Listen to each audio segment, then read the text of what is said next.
அனைவருக்கும் என் அன்பு வணக்கம். நான் இன்று உங்களுக்கு சில வார்த்தைகள் சொல்லப் போகிறேன். அந்த வார்த்தை கருவறையிலிருந்து கல்லறை வரை என்பதை சுருக்கமாக சொல்ல நினைக்கிறேன்.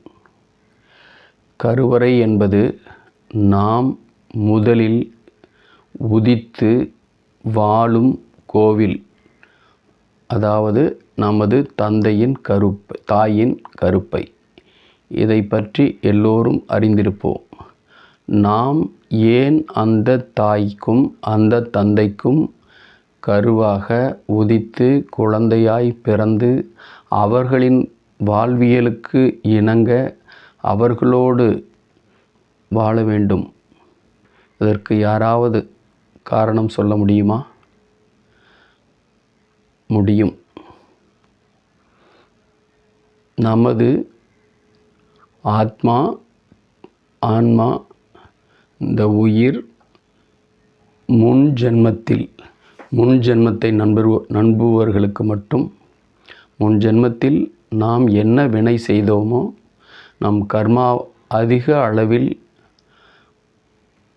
நெகட்டிவான வினைகள் நம் ஆன்மாவோடு தங்கி அடுத்த உயிருக்கு வரும் பொழுது மிகவும் சிரமப்பட்டு கொடுமைப்பட்டு வாழ்வதற்காக மிகவும் சிரமமான சூழ்நிலையில் வசிக்கும் தாய் தந்தையருக்கு குழந்தையாக பிறப்போம்.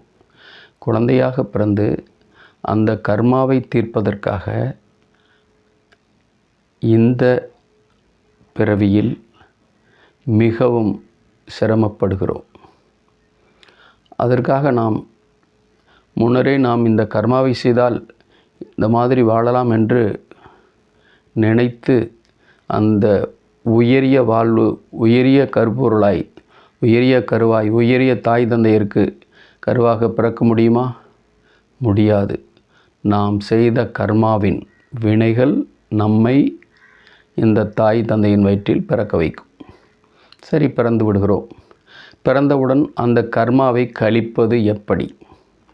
பிறந்தோன்னே குழந்தை தெய்வம் மாதிரி ஒரு வருஷத்துக்கு அதனுடைய சிரிப்புலையும் சந்தோஷத்துலேயும் ஒரு ஏழை தாய் ஆனாலும் மிகவும் உயர்ந்த வசதி மிகுந்த தாய் தந்தையர் ஆனாலும் அந்த குழந்தையின் செய்கையில், விளையாட்டில், அன்பில் தோய்ந்து ஆனந்தமாக வாழ்வார்கள். அந்த குழந்தை பருவமாக இருக்கிற வரை அந்த குழந்தையின் தாய் தந்தையருக்கு அது ஓர் கடவுள் பொருள். கடவுள். கோயிலுக்கு செல்ல வேண்டாம், குளங்களுக்கு செல்ல வேண்டாம், இறைவனை வணங்க வேண்டாம். அந்த குழந்தையின் சிரிப்பையும், கள்ளமில்லா சிரிப்பையும், அன்பான பார்வையும், சந்தோஷமான நிகழ்வையும் பார்த்தாலே போதும்.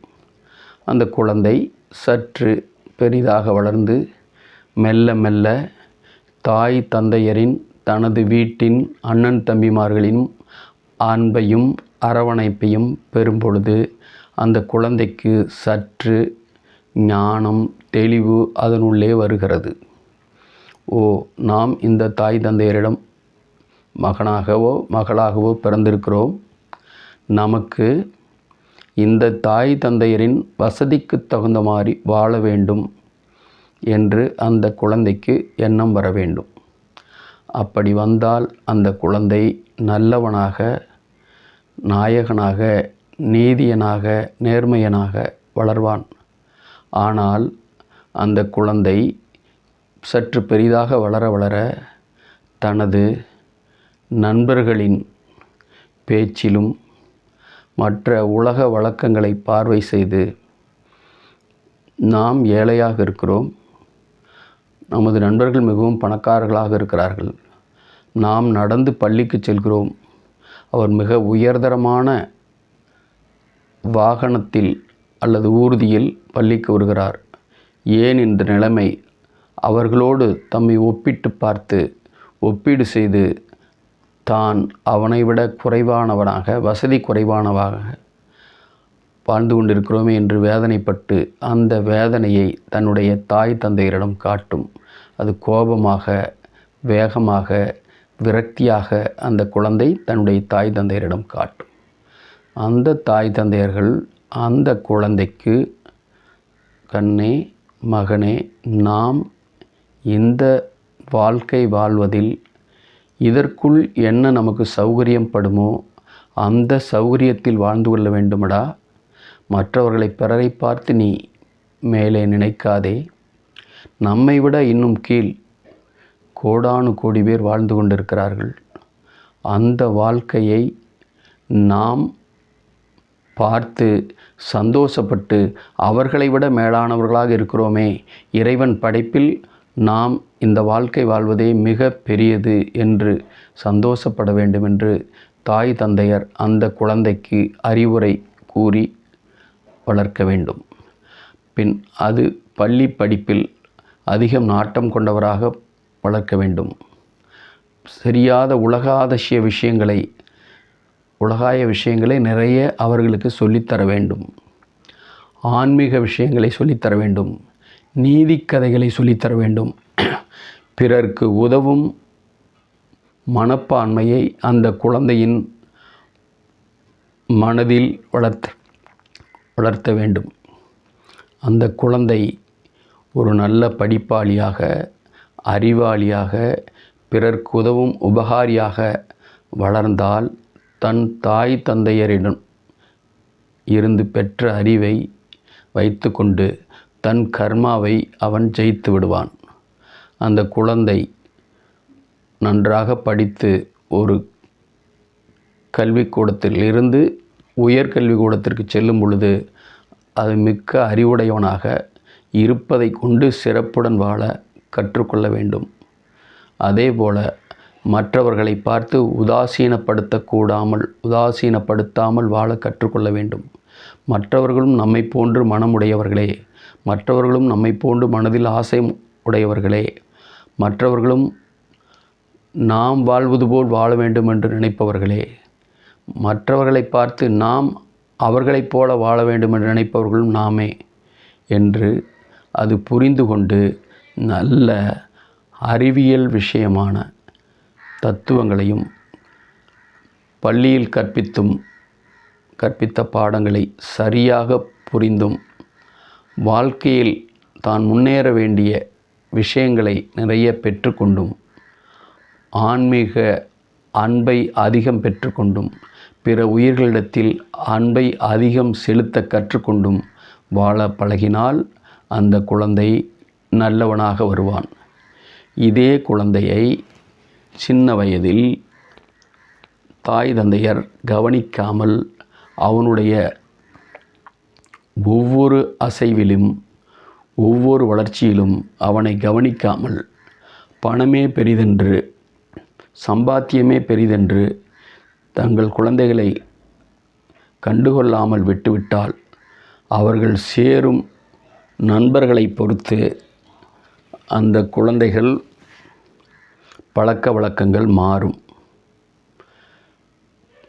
மிக பணக்கார நண்பர்களுடன் சேர்ந்தால் அவர்கள் என்ன உடை உடுத்துகிறார்கள், என்ன வாகனம் வாங்குகிறார்கள், என்ன வாகனத்தில் செல்கிறார்கள் என்று கவனித்து தன் தாய் தந்தையரையும் அதே வாகனம் வாங்க வேண்டும், அதே உடை உடுத்த வேண்டும், அதே உணவு உண்ண வேண்டும் என்று கட்டாயப்படுத்துவார்கள். இவர்களால் அந்த பொருளை வாங்கி கொடுக்க முடியாது. ஆனால் அந்த குழந்தை வேண்டுமென்று அடம்பிடித்து தாய் தந்தையரிடம் மிகவும் கோபமாகவும் மூர்க்கமாகவும் நடந்து கொள்ள வாய்ப்பு இருக்கிறது. அதேபோல தாய் தந்தையர் எது சொன்னாலும் கேட்காமல் தனக்கு பிடித்ததை மட்டுமே அழிச்சாட்டியமாக பெற்றுக்கொள்ள வாய்ப்பு இருக்கிறது. தான் நினைப்பதே சரியென்று நினைக்கவும் வாய்ப்பு இருக்கிறது.